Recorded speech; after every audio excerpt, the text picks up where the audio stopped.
Welcome back. We have Tracy Moffett joining us from Royal LePage Westwind this afternoon. It's great to have you back on the show. Thank you. Thank you very much. Today we're talking about tempting improvements that smart homeowners should avoid in order to save some money and not go over the top. Yeah, we always talk about, you know, do the home improvements when you're getting your house ready to sell. And this is the perfect time of year to be doing them. You can work on them in the winter months, but there are some things that you shouldn't do. And it can be a very exciting time for people to reno because they, you know, they've seen products for the first time, so they want to choose that and they want to choose this. And what you really have to watch is when you're going to sell your house, you can actually devalue your house because you don't necessarily get back what you've invested. Right. You know, if you're renovating for your own personal use, that's totally different. But when you're renovating to sell your property, you really got to watch you know, what you put in. Keep things mainstream, don't go too specific, obviously. So we've got some examples of different things that you can do or not do. Yeah, like your home office here, you can see a lot of built-ins and stuff like that. You might want to avoid the expensive built-ins. I mean, they look fantastic. They're probably very practical, but a lot of people look at these rooms and go, you know, I could make this a third bedroom, but look at all this, you know, that I got to dismantle.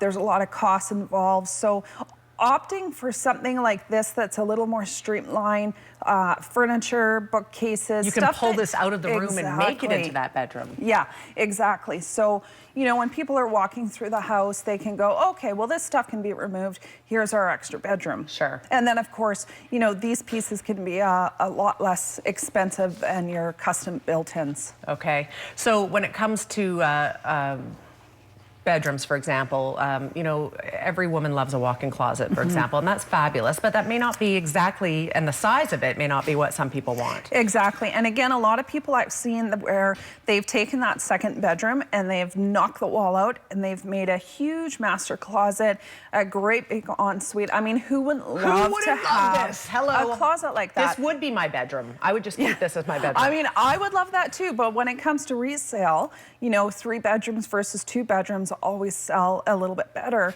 So, you know, also these renos take a long time.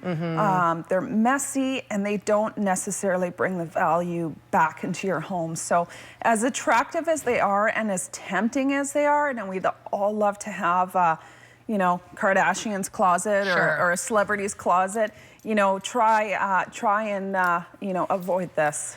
Well, certainly if it means the difference between somebody not buying your house because they need that third bedroom for a child, you've just talked yourself out of a sale. Yeah, exactly. And if it's just a couple living in the house, it's so tempting because to go from 3 bedrooms to 2 bedrooms when they don't need the third bedroom. But again, you always have to keep resale in mind, like when you're going to resell it. Okay, sunrooms, are these popular or not? Yeah, well, you know, it's funny. I put this picture up on my Facebook page yesterday and I asked people to comment about it.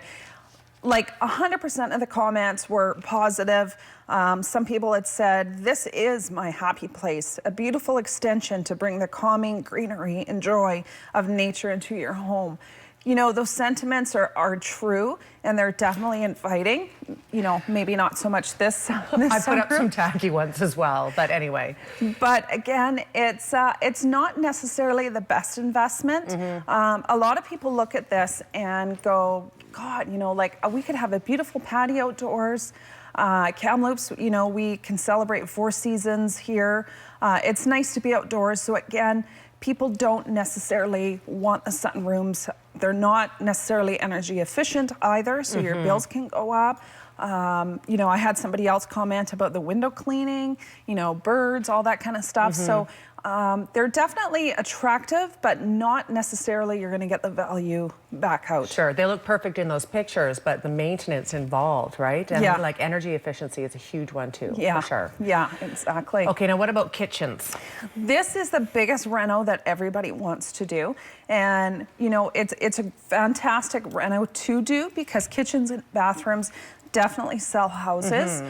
Depending on the price range of your house, you know, of course, we see these beautiful kitchens with granite countertops. They're fantastic for houses that are $600,000 plus. But if you've got an average home between that $300,000 and $400,000 mark, you want to stay away from the expensive granite countertops. Go with more of a simpler kitchen, maybe an IKEA kitchen, something clean. Laminate countertops, you can get a lot of laminate countertops now that look like granite. Again, it's not going to cost you a fortune. And people are more interested in the functionality of the kitchen versus the products that you're putting in. Sure. You can even paint your cabinets like that. You know, that is a huge transformation I see in houses where they paint the cabinet doors, or even maybe just reface the cabinet doors. And do a nice laminate countertop and maybe some new flooring, new tile, new laminate in the kitchen. It looks fantastic. Freshen it up you and brighten don't it up. have to spend a lot of money to do these renos, and you definitely will get your money back. Fantastic. All right, we have about a minute left. Is there anything else that you want to pass along? We have no more pictures, but any other tips? Just, you know, if you have questions and you're curious about what you should do, a lot of times we get phone calls going, we're not sure this is what you're thinking. Phone your realtor, you know, phone myself if you have questions, and I can, you know, lead you down the path that you should go. A lot of times I'll go in and say, you know, don't do this. And people are like, oh, thank God, I don't have to A, put in the work, or B, spend the money, because a lot of buyers don't appreciate the value that you've put in. Absolutely. So, yeah, if you have any questions, ask away. And as the realtor, you have seen time and again thousands of people walk through a house and tell you what they do or don't like. So you probably know right away, like, this is going to be a selling point, this is not going to be a selling point. Or it's going to be a waste of your money. Right. And instead take your money, you know, put it in another area of the house that maybe they're not even thinking of. Like, a lot of people, they get caught up on watching HGTV shows and that this is what they should do. And it's fine for your own personal use, but when you're going to resell your house, you really got to watch where you put your money. Great tips today, Tracy Moffett. Thank you for being here today. You're welcome, no problem. All right, information on the screen. TracyMoffett.com is Tracy's website as well. Her phone number, 374-1461. If you have any questions, it pays to think it out before you spend any big bucks. We're back in 2 minutes. Stay with us.